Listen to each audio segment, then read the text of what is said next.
1980 National Convention Address, delivered by Edward Ted Kennedy on August 11th of 1980 in New York City, New York. Thanks very much, Barbara Mikulski, for your eloquent introduction.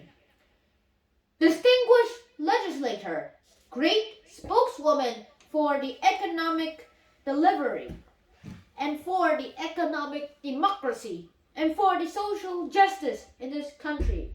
I thank you for your eloquent introduction. Well, things worked out a little different from the way I thought, but let me tell you, I still love New York. My fellow Democrats and my fellow Americans, I have come here tonight not to argue as a candidate, but to affirm a cause. I'm asking you to renew the commitment of the Democratic Party to economic justice. I'm asking you to renew our commitment to a fair and lasting prosperity that can put America back to work.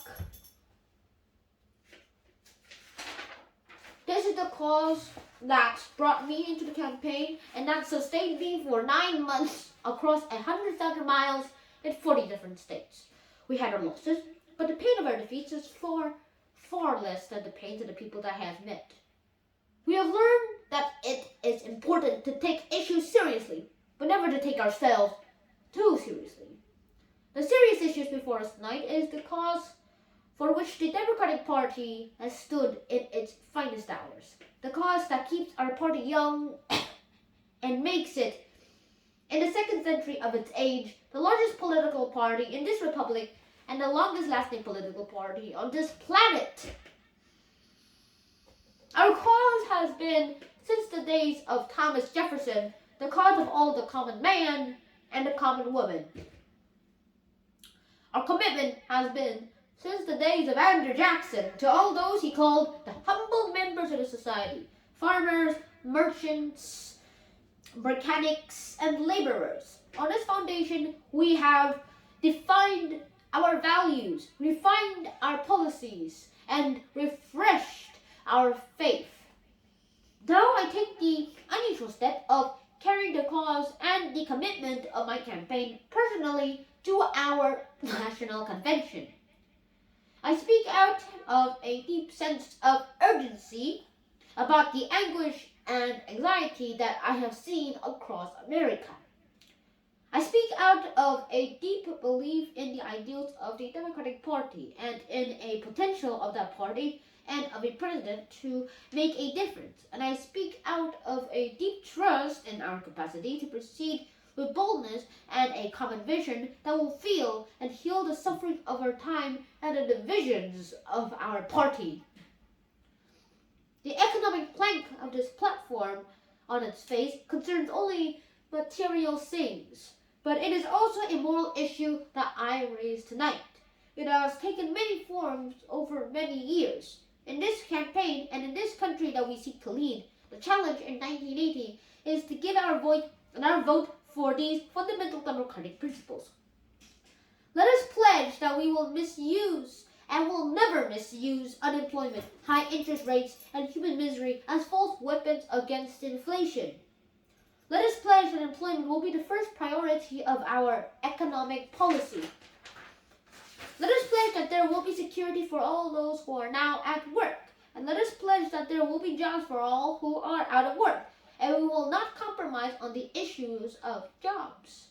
These are not simplistic pledges. Simply put, they are the heart of our tradition. And they have been the soul of our party across the generations. It is the glory and the greatness of our tradition to speak for those who have no voice, to remember those who are forgotten, to respond to their frustrations, and to fulfill the aspirations of all Americans seeking a better life in a better land. We dare not forsake that tradition. We cannot let the great purposes of the Democratic Party become the bygones passage of history. We must not permit the Republicans to seize and run on the slogans of prosperity. We heard the orators at their convention all trying to talk like Democrats. They proved that even Republican nominees can quote Franklin Roosevelt to their own purpose. The Grand Old Party thinks it has found a great new trick, but 40 years ago, an earlier generation of Republicans attempted the same trick. And Franklin Roosevelt himself replied, most Republican leaders have bitterly fought and blocked the forward surge of average men and women in their pursuit of happiness. Let us not deluded that overnight those leaders have suddenly become the friends of the average man and woman. You know, he continued, very few of us are gullible. And 4 years later, when the Republicans tried that trick again, we have all seen many mortal stunts in the circus. But no performing elephant could turn a handspring without falling flat on its back. The 1980 Republican Convention was awash with crocodile tears for our economic distress, but it is by their long record and not their recent words that you shall know that. The same Republicans who are talking about the crisis of unemployment have nominated a man who once said, and I quote, unemployment insurance is a prepaid vacation plan for freeloaders, and that nominee is no friend or labor. The same Republicans who are talking about the problems of the inner city have nominated a man who said, and I quote, I have included in my morning and evening prayers every day the prayer that the federal government not bail out New York. And that nominee is no friend of the city and our great urban centers across this nation.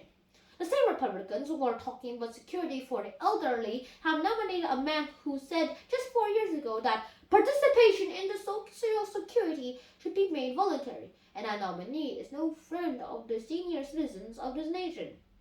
The same Republicans who are talking about preserving the environment have nominated a man who last year made the preposterous statement, and I quote, 80% of our air pollution comes from plants and trees. And that nominee is no friend of the environment. And the same Republicans who are voting Franklin Roosevelt have nominated a man who said in 1976, and these are his exact words, fascism has really been the basis of the New Deal. And that nominee whose name is Ronald Reagan has no right to quote Franklin Delano Roosevelt.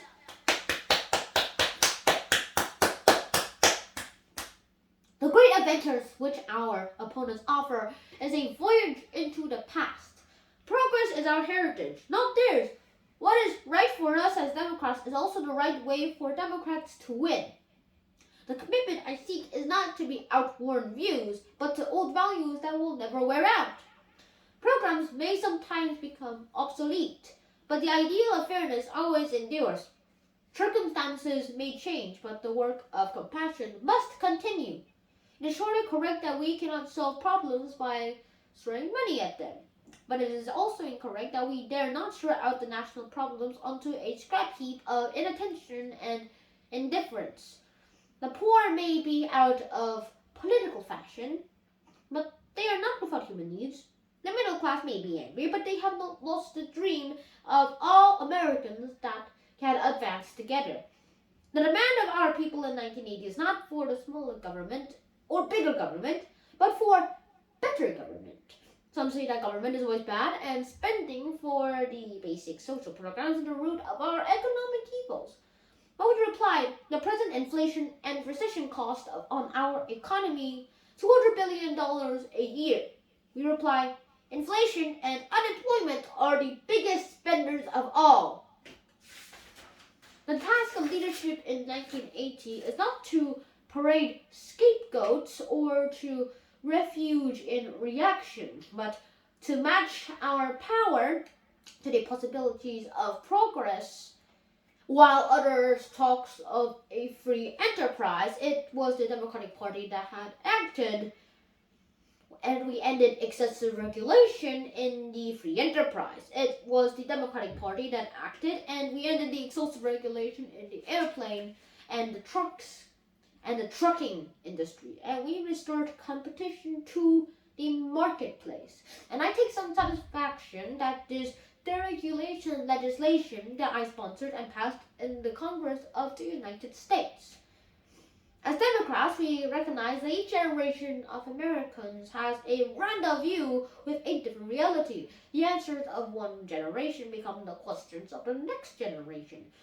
But there is a guiding star in the American firmament. It is as old as the revolutionary belief that all people are created equal, and as clear as the contemporary condition of the Liberty City and the South Bronx. Again and again, democratic leaders have followed that star, and they have given new meaning to old values of liberty and justice for all. We are the party. We are the party of the new freedom, the new deal, and the new dignity of useful work. Democrats have always believed that a basic civil right of all Americans is that their right to earn their own way. The party of the people must always be the party of full employment.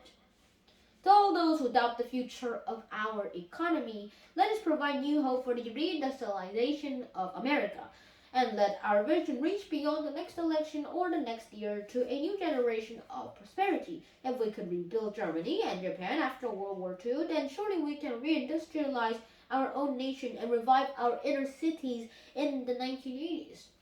To all those who work hard for a living wage, let us provide new hope that the price of their employment shall not be unsafe workplace and a death at an earlier age.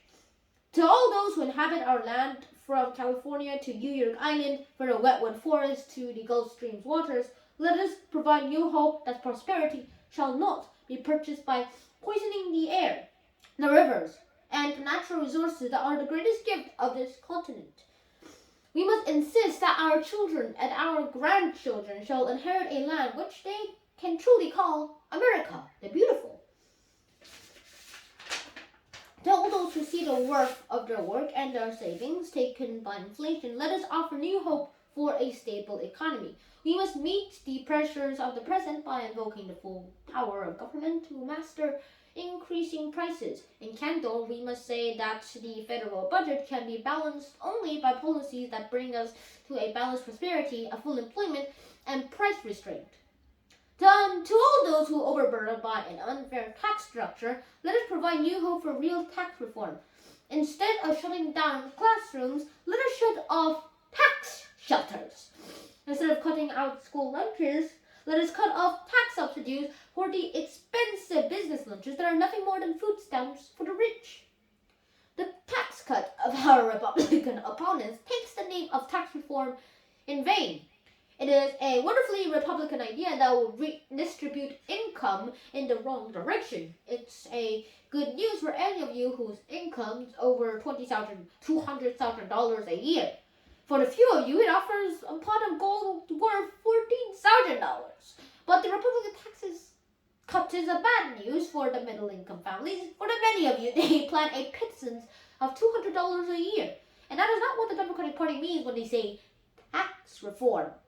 The vast majority of Americans cannot afford this panacea from a Republican nominee who has denounced the progressive income tax as the invention of Karl Marx. I am afraid he has confused Karl Marx with Theodore Roosevelt, the obscure Republican president who sought and fought for a tax system based on ability to pay. Theodore Roosevelt was not Karl Marx, and the Republican tax scheme is not a tax reform. Finally, we cannot have a fair prosperity in the isolation from a fair society.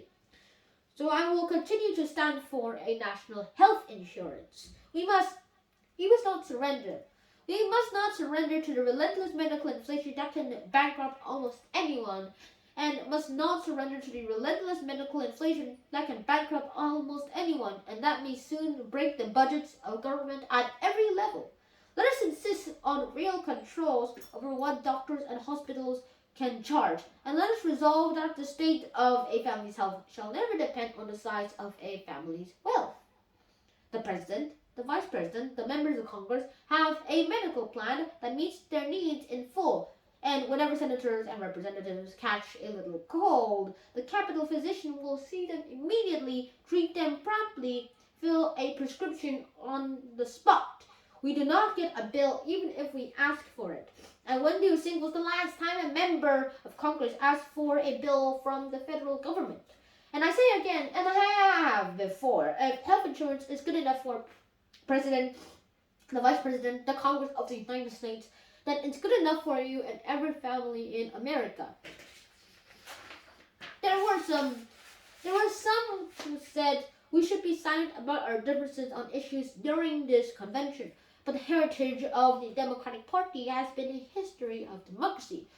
We fight hard because we care deeply about our principles and purposes. We do not flee the struggle. We welcome the contrast with the empty and expedient spectacle last month in Detroit, where no nomination was contested, no question was debated, and no one was there to raise any doubt or dissent.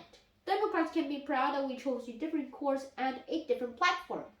We can be proud that our party stands for investment in safe energy instead of a nuclear future that may threaten the future itself. We must not permit the neighborhoods of America to be permanently shadowed by the fear of another 3 Mile Island. We can be proud that our party stands for a fair housing law to unlock the doors of discrimination once and for all. The American House will be divided against itself so long as there is prejudice against any Americans buying or renting a home. And we can be proud that our party stands plainly and publicly and persistently for the ratification of the Equal Rights Amendment. Women hold a rightful place at our convention, and women must have their rightful place in the Constitution of the United States. On this issue, we will not yield, we will not equivocate, and we will not rationalize, explain, or excuse. We stand for the ERA and for the recognition at long last that our nation was made up of the founding mothers as well as the founding fathers. A fair prosperity and a just society are within our vision and our grasp. And we do not have every answer. There are questions that are not yet asked, waiting for us in the recesses of the future. But of this much we can be certain because it is the lesson of all of our history. Together, a president and the people can make a difference. I have found that the faith is still alive whenever I have traveled across this land. So let us reject the counsel of retreat and call to reaction. So let us go forward and acknowledge that history only helps those who help themselves. There will be setbacks and sacrifices in the years ahead, but I am convinced that we are, as people, are ready to give something back to our country in return for all it has given to us. Let this be our commitment. Whatever the sacrifices must be made will be shared and shared fairly. And let this be our confidence. At the end of our journey and always before us shines the ideal of liberty and justice for all.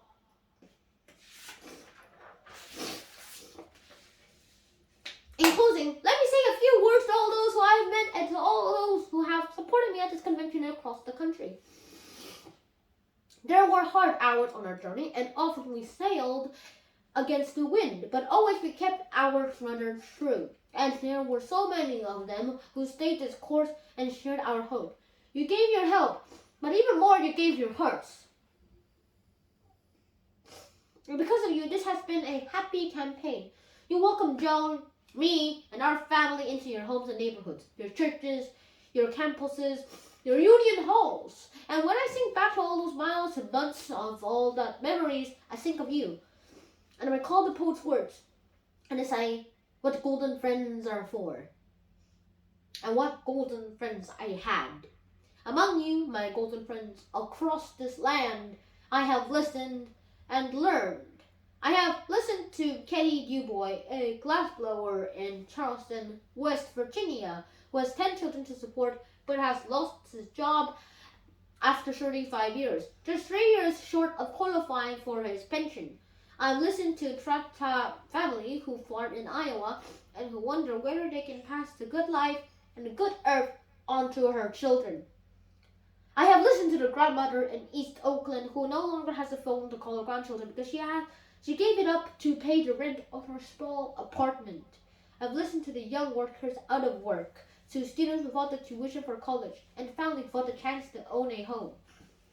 I have seen the closed factories and the stalled assembly lines of Anderson, Indiana, and Southgate, California, and I have seen far too many idle men and women desperate to work. I have seen far too many working families desperate to protect their values of their wages from the ravages of inflation.